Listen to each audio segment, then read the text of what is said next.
हम लोग पढ़ रहे हैं जीवन की उत्पत्ति। जीवन की उत्पत्ति की अवस्था पढ़ रहे हैं। तो पहला अवस्था हम बताए थे कल कि परमाणु अवस्था। परमाणु अवस्था में 4 प्रकार का परमाणु मिल रहा था। क्या क्या मिल रहा था? तो कार्बन, हाइड्रोजन, ऑक्सीजन और नाइट्रोजन। दूसरा हम लोग पढ़े अणु अवस्था। अणु अवस्था में 2 अणु का निर्माण हुआ था, एक जल का और एक NH3 का। तीसरा है प्रारंभिक कार्बनिक पदार्थों का निर्माण। कार्बनिक पदार्थों का निर्माण इसमें बना था 2। क्या क्या बना था? एक बना था मीथेन और एक हाइड्रोजन साइनाइड। इतने सारे तत्वों का निर्माण हो चुका है। अब हम लोग पढ़ रहे हैं क्या? सरल कार्बनिक पदार्थ की उत्पत्ति। ठीक है, अब ध्यान समझना।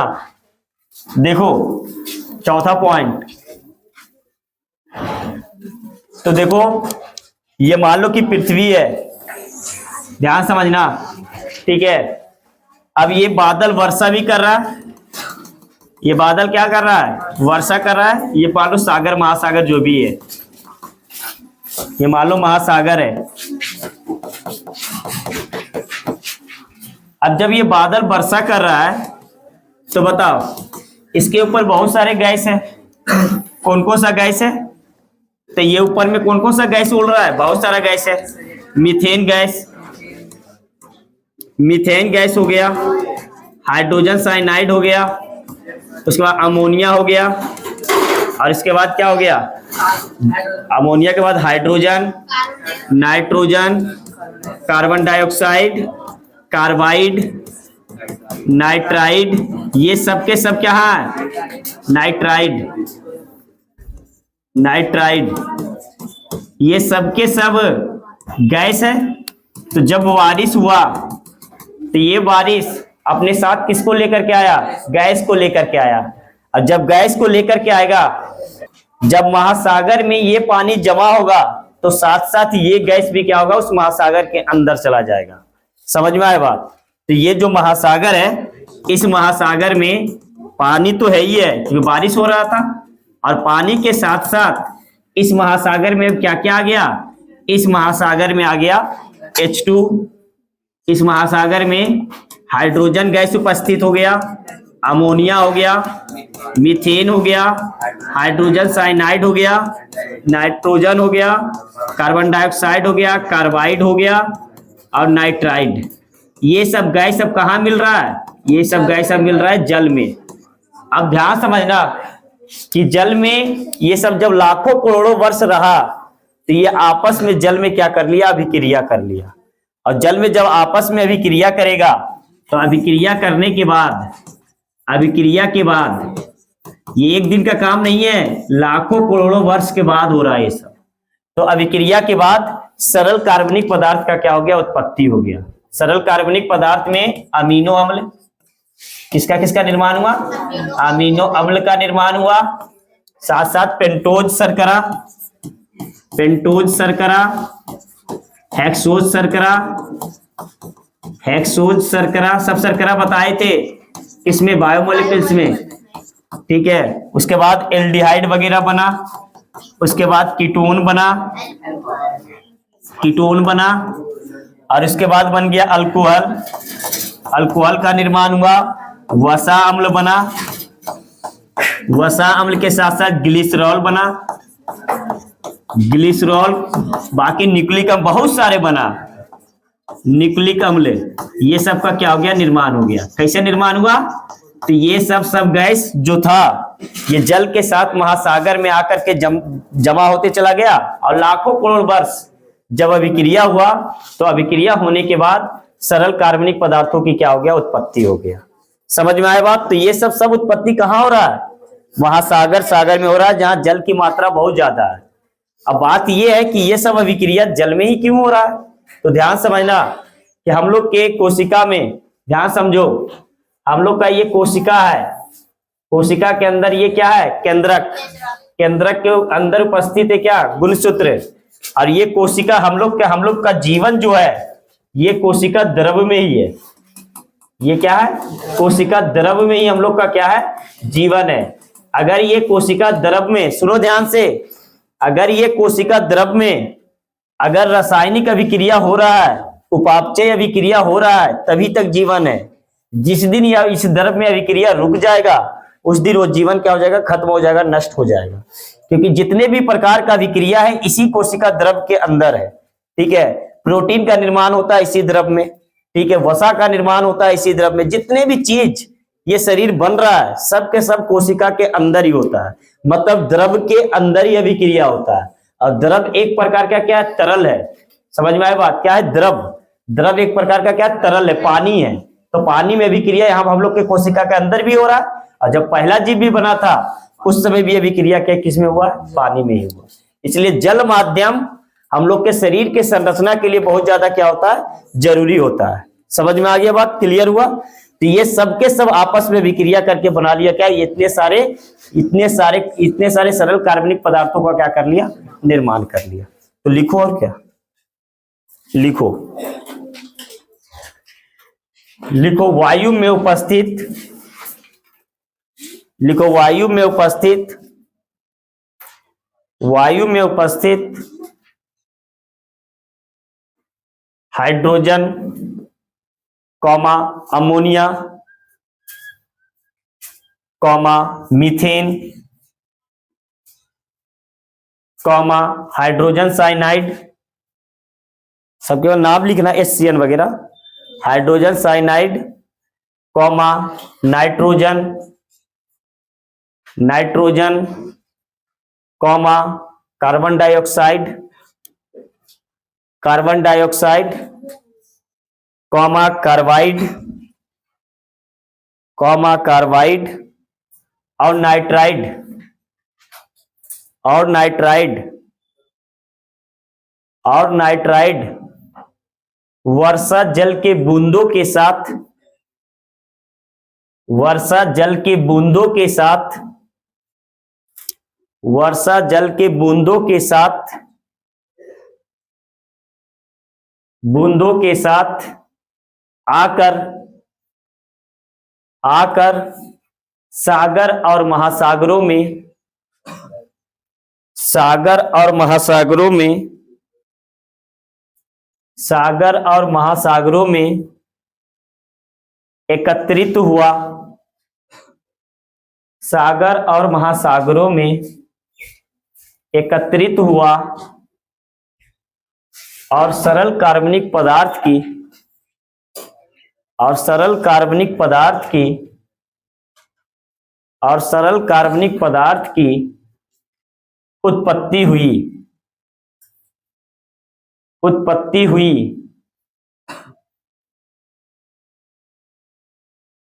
उत्पत्ति होने में, उत्पत्ति होने में,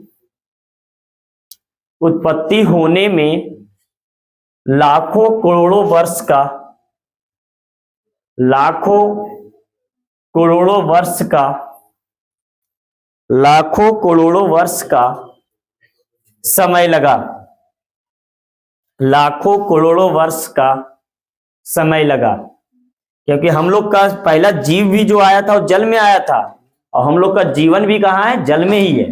कैसे जल में है? तो बता दिए कि कोशिका द्रव के अंदर रासायनिक अभिक्रिया होता है, उपापचय अभिक्रिया होता है, और इसी अभिक्रिया से जितने भी प्रकार का प्रोटीन, वसा का जो निर्माण होता है सब उसी में होता है। आगे आएगा चैप्टर नंबर 5 और 6 उसी के लिए बना हुआ है। फिर से हम रिपीट कर रहे हैं, सुनो ध्यान से। कल से लेकर के आज तक हम जितना भी पॉइंट बताए हैं जीवन की उत्पत्ति, फिर से हम रिपीट कर रहे हैं, आराम से समझते जाना, यहीं पे याद कर लेना, ठीक है? अल्लाह शांत करो। जीवन की उत्पत्ति 5 अवस्था में हुआ, 4 अवस्था तक कंप्लीट कर ली है, एक एक करके याद करते जाना यहीं पर, ठीक है? पहला अवस्था जो है परमाणु अवस्था।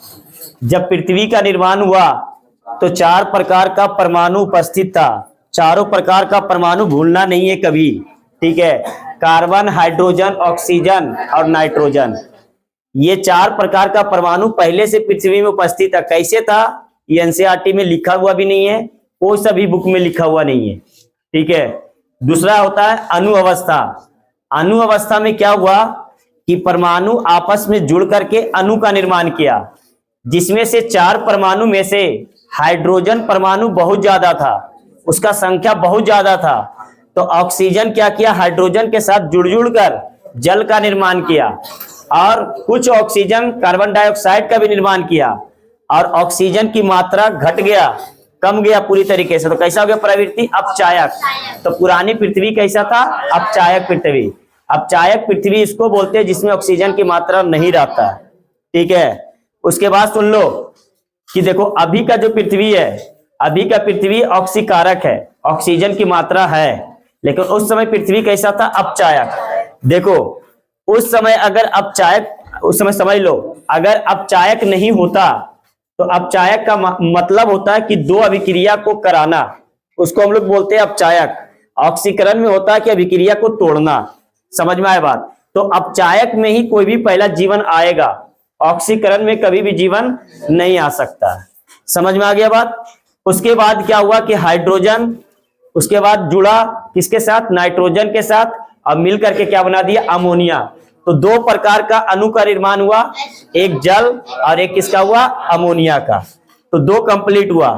तीसरा हम बताए थे वहां पर, याद करो कि जब जल का निर्माण हुआ तो उस समय तापमान बहुत ज्यादा था, तो जल वाष्प बन बन करके बादल का निर्माण किया, और बादल से क्या हुआ कि धीरे धीरे बारिश हुआ, और वही बारिश धीरे धीरे किसका निर्माण किया, सागर और महासागर का निर्माण किया। तो ये दूसरा पॉइंट कंप्लीट हो गया। तीसरा है कि प्रारंभिक कार्बनिक पदार्थों का निर्माण। तो प्रारंभिक कार्बनिक पदार्थों का जो निर्माण हुआ है वो कार्बन हाइड्रोजन के साथ जुड़ करके सबसे पहला कार्बनिक पदार्थ बना है मीथेन। कौन सा, मीथेन। अगर अकार्बनिक पदार्थ पूछेगा तो H2O और अमोनिया, ठीक है। उसके बाद दूसरा कार्बनिक पदार्थ जो बना वो हाइड्रोजन साइनाइड बना, HCl। तो ये तीसरा तक कंप्लीट हो गया। चौथा हम बताए हैं, आज बताएं कि सरल कार्बनिक पदार्थ की उत्पत्ति। इस सरल कार्बनिक पदार्थ में जो अभी तक इतने सारा चीज जो था मौजूद था, जो कि कहाँ था, वायुमंडल में, ठीक है। उस समय वायु वगैरह उतना था नहीं, लेकिन वैसे ही ऊपर ही था। गैस कहाँ रहेगा, ऊपर ही रहेगा। अब जब बारिश की बूंद होगा तो ये सब अणु को किधर लेकर के आएगा, नीचे लेकर के आएगा। तो ये जितने भी अणु बना था वो सबके सब सागर और महासागर में जाकर के क्या हो गया, एकत्रित हो गया, जमा हो गया। और जब लाखों करोड़ों वर्ष का अभिक्रिया के बाद ऐसा देखा गया कि ये सब आपस में जुड़ करके अभिक्रिया करके अमीनो अम्ल बना रहा है, पेंटोज शर्करा बना रहा है, हेक्सोज शर्करा बना रहा है, एल्डिहाइड, कीटोन, अल्कोहल वगैरह का क्या हो रहा है, निर्माण हो रहा है। इसी को बोलते हैं सरल कार्बनिक पदार्थों का क्या हो गया, उत्पत्ति हो गया। अब क्वेश्चन यहां पर आता है, सुन लो कि जो ये सरल कार्बनिक पदार्थ का जो निर्माण हुआ है वो जल में ही क्यों हुआ, क्योंकि हम लोग का जीवन जल में ही है। हम लोग का जितने भी अभिक्रिया होता है, प्रोटीन बन रहा है, वसा बन रहा है, न्यूक्लिक अम्ल बन रहा है, डीएनए आरएनए का निर्माण जो हो रहा है, सब के सब कहां हो रहा है, जल में। ये कोशिका है, कोशिका के अंदर केंद्रक होता है, और केंद्रक के चारों तरफ जो होता है जीव द्रव होता है। इसी द्रव में सब चीज पाया जाता है। यही द्रव बनाएगा, आगे पता चलेगा चैप्टर नंबर 5 और चैप्टर नंबर 6 में, ठीक है, जो छोड़ दिए अभी चैप्टर। इसी में तुमको पता चलेगा कि यहीं से प्रोटीन का निर्माण होता है, इसी में अभिक्रिया होता है, और प्रोटीन बनता है, इसी में अभिक्रिया बनता है, जो डीएनए और आरएनए का क्या होता है, निर्माण होता है। सब अभिक्रिया इसी कोशिका के अंदर होता है, कोशिका के अंदर, किसमें, जीव द्रव में। तो हम लोग का जीवन भी जीव द्रव में भी है, और पहला जीवन जो बना है किसमें बना, जल में भी बना। क्या बात समझ में आ गया। तो ये 4 तुम्हारा कंप्लीट हो गया। 5वां स्टार्ट कर रहे हैं। 5वां लास्ट अवस्था, जटिल कार्बनिक पदार्थ की उत्पत्ति। जटिल कार्बनिक पदार्थ की उत्पत्ति।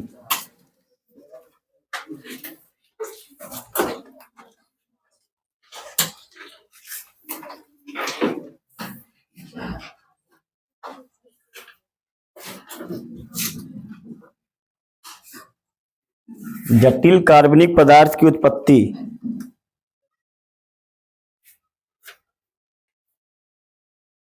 याद करते जाना स्टेप बाय स्टेप, समझ में आया बात। 5 अवस्था बढ़िया से याद होना चाहिए। लिख लिया, चलो ध्यान से, इसे लिखने की जरूरत नहीं, भी बताएंगे हम। देखो ये जो सागर महासागर है, इसी सागर महासागर में सरल कार्बनिक पदार्थ की उत्पत्ति हो चुका है। अल्लाह शांत करो। इसी सागर महासागर में किसका निर्माण हो चुका है, सरल कार्बनिक पदार्थ। सरल कार्बनिक पदार्थ में क्या क्या था? तो अमीनो अम्ल वगैरह भी था। क्या था? अमीनो अम्ल था, अभी बताए थे जस्ट। और क्या था? मोनोसेकेराइड, सेकेराइड वगैरह बहुत सारा मौजूद था। सेकेराइड, पेंटोस शर्करा और हेक्सोस शर्करा। उसके बाद वसा अम्ल भी था, वसा अम्ल था, ग्लिसरॉल था। क्या था? ग्लिसरॉल था। ठीक है, उसके बाद न्यूक्लियोटाइड वगैरह भी था, न्यूक्लियोटाइड वगैरह भी था। ठीक है, बाकी बहुत सारे तत्व था। अल्कोहल, एल्डिहाइड, अल्कोहल था, एल्डिहाइड था, कीटोन था। ठीक है, बहुत सारे तत्व था। समझ में आया बात? अब क्या हुआ, सुनो ध्यान से। जब सरल कार्बनिक यौगिकों का निर्माण हुआ तो आपस में सरल कार्बनिक यौगिक आपस में जुड़ करके ही किसका निर्माण किया? जटिल कार्बनिक यौगिक का निर्माण किया। जैसे अमीनो अम्ल, ऐसा ऐसा अमीनो अम्ल बहुत सारा जुड़ गया और अमीनो अम्ल जुड़ करके किसका निर्माण कर दिया? प्रोटीन का। किसका निर्माण किया? प्रोटीन का। ठीक है, हम लोग को पता होना चाहिए कि बायोमोलिक्यूल्स में बताए भी थे जैव अणु में कि प्रोटीन का निर्माण जो होता है 20 अमीनो अम्ल जब आपस में जुड़ता है तो किसका निर्माण होता है? प्रोटीन का, जिसमें से 10 होता है आवश्यक और 10 होता है क्या? अनावश्यक। ठीक है, वो आगे का चीज है। तो अमीनो अम्ल आपस में अमीनो अम्ल 20 जुड़ा और किसका निर्माण कर लिया? प्रोटीन का। इसी प्रकार से मोनोसेकेराइड और मोनोसेकेराइड जो होता है पेंटोस शर्करा और हेक्सोस शर्करा, ये आपस में जुड़ करके किसका निर्माण कर दिया? पॉलीसेकेराइड का। सबको पता है कि जो हम लोग का वसा बना रहता है लिपिड, और वसा बना रहता है दो चीज से। तो इस सागर और महासागर में दो चीज था, ये आपस में वसा अम्ल और ग्लिसरॉल जुड़ करके किसका निर्माण कर लिया? वसा का। और न्यूक्लियोटाइड आपस में जुड़ करके किसका निर्माण कर लिया? न्यूक्लियोटाइड के बारे में बायोमोलिक्यूल्स में बताए थे, अब केमिस्ट्री में भी आता है और बायोलॉजी में भी आता है। न्यूक्लियोटाइड 3 चीज से बना होता है, नाइट्रोजन क्षार, पेंटोस शर्करा, नाइट्रोजन क्षार, फास्फेट समूह और पेंटोस शर्करा।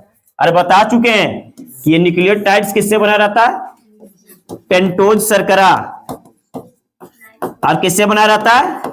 नाइट्रोजन क्षार। और किससे बना रहता है? फास्फेट समूह। याद है कि भूल गया? ये तीनों मिल करके क्या बनाता है? न्यूक्लियोटाइड। और न्यूक्लियोटाइड आपस में जुड़ करके क्या बनाता है? न्यूक्लिक अम्ल बनाता है। और ये न्यूक्लिक अम्ल 2 प्रकार का होता है, डीएनए और आरएनए। क्लियर हो गया? तो इस प्रकार से बताओ, प्रोटीन भी बन गया, पॉलीसेकेराइड बन गया, लिपिड बन गया, न्यूक्लिक अम्ल बन गया, और ये आपस में जुड़ करके एक जीव का क्या कर लिया? निर्माण कर लिया। तो इस प्रकार से 5 अवस्था के 5 अवस्था क्या हो गया? कंप्लीट हो गया। अब ये 5 अवस्था तो बता दिए, कौन बताएं? ऑपरेंड बताए थे। कौन बताएं? ऑपरेंड। लेकिन इस 5 अवस्था का जो बताएं, इसका प्रमाण देना पड़ेगा ना कि सही है ये थ्योरी या गलत है। इसको प्रमाण देने के लिए आएंगे मिलर।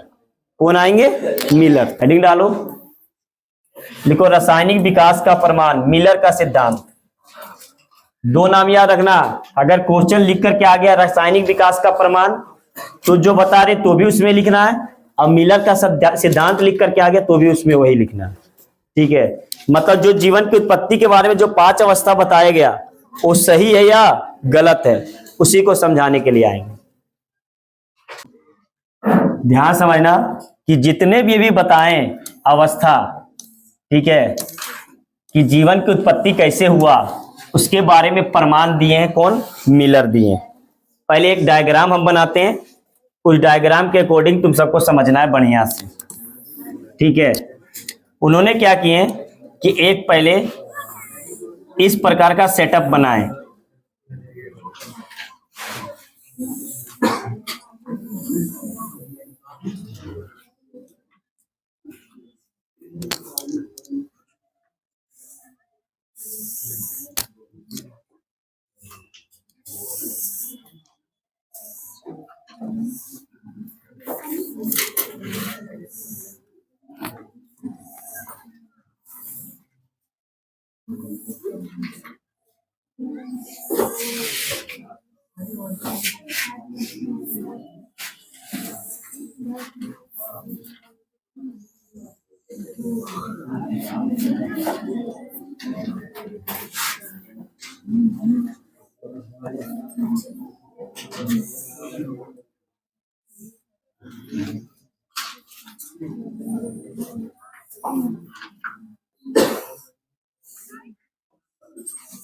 ये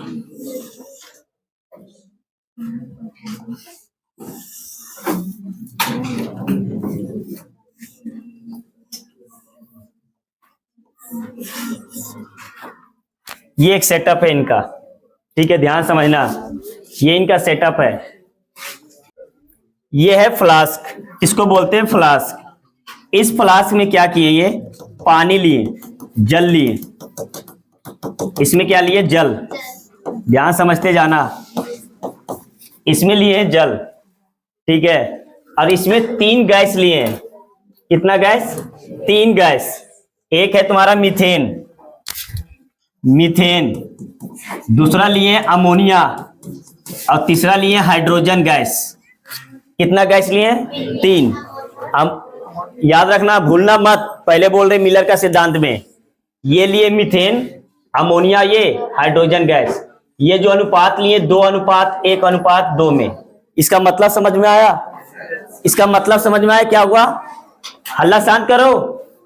अगर मान लो कि ये गैस अगर ये 2 लीटर लेगा तो हाइड्रोजन भी 2 लीटर लेना पड़ेगा, लेकिन अमोनिया कितना लेना पड़ेगा, 1 लीटर।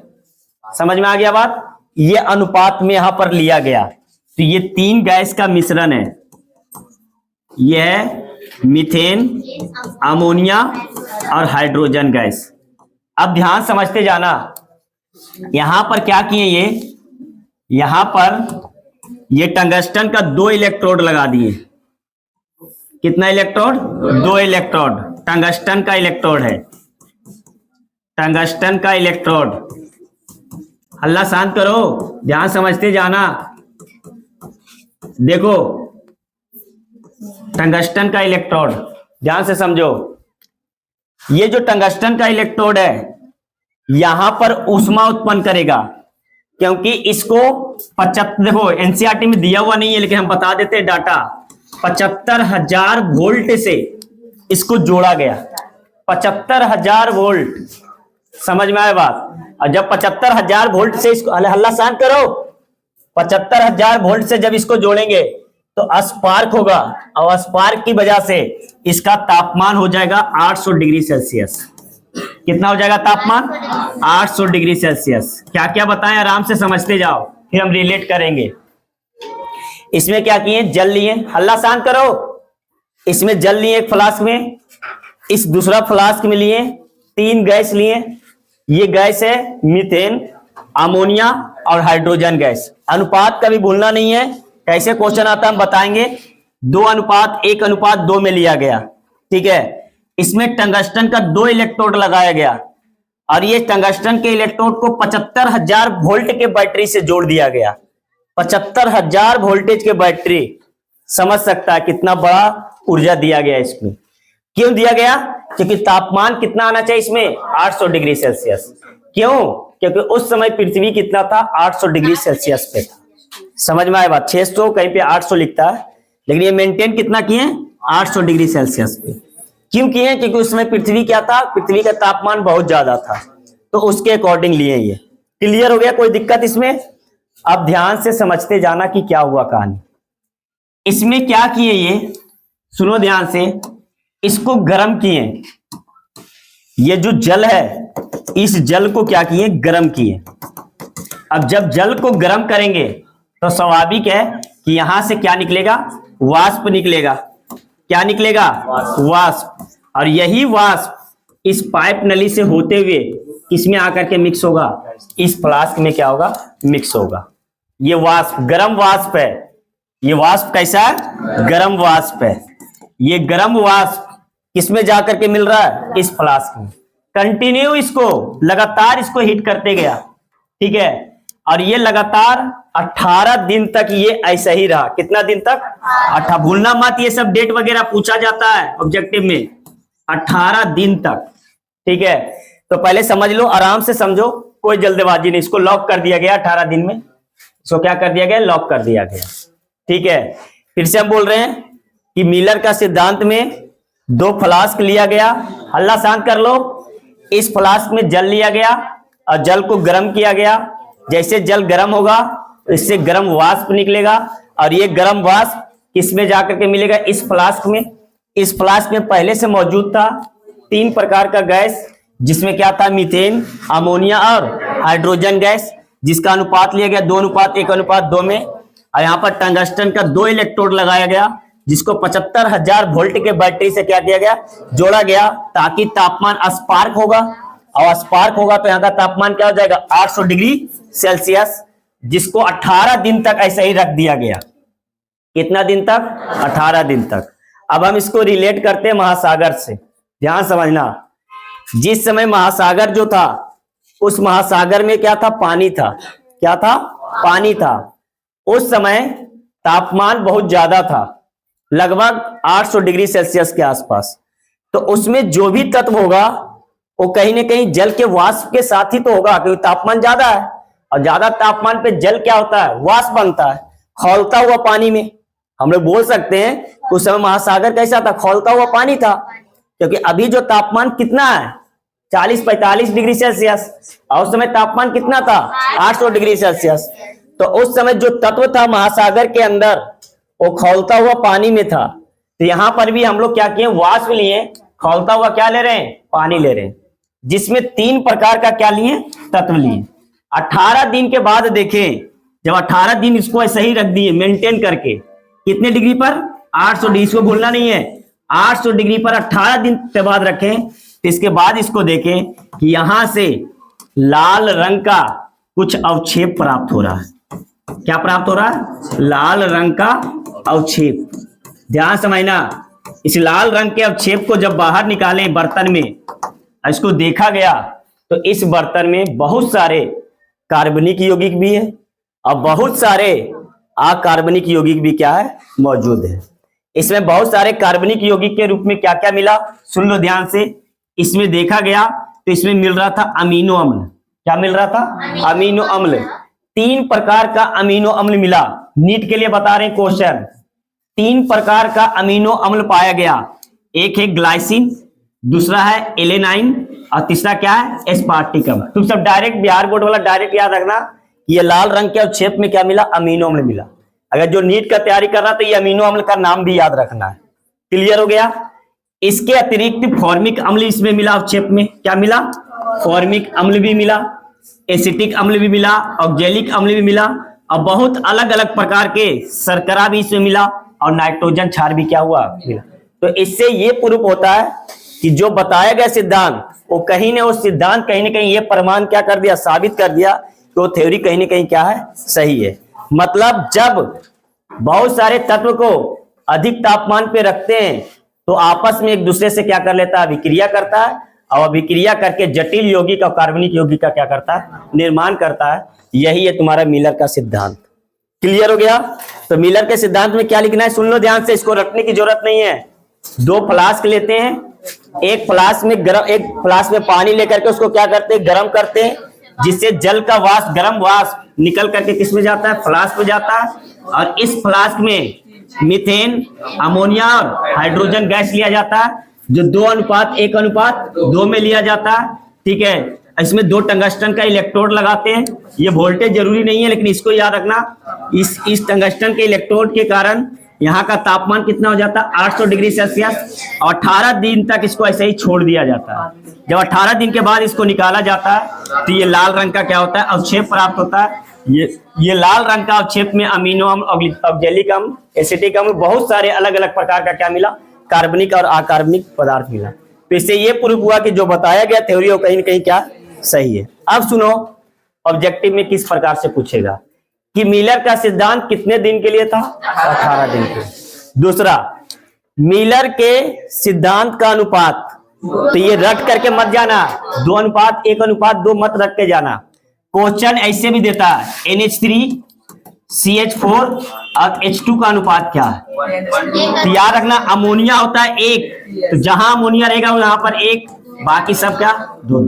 तो इस प्रकार से क्वेश्चन देगा, घुमा करके देता है क्वेश्चन। तो तुम याद रखना, अमोनिया 1 में लेना है, और मीथेन और हाइड्रोजन 2 में लेना है। तो ये उल्टा सीधा कभी भी दे सकता है। तो ये देख लेना, अमोनिया होता है 1, बाकी दोनों क्या होता है, 2 होता है। तो याद रखना, ये सब ऑब्जेक्टिव पूछा जाता है। क्लियर हो गया। नोट कर लो बढ़िया से पूरा का पूरा ये चीज। तो मिलर का सिद्धांत कंप्लीट हो गया, रासायनिक विकास का सिद्धांत कंप्लीट हो गया।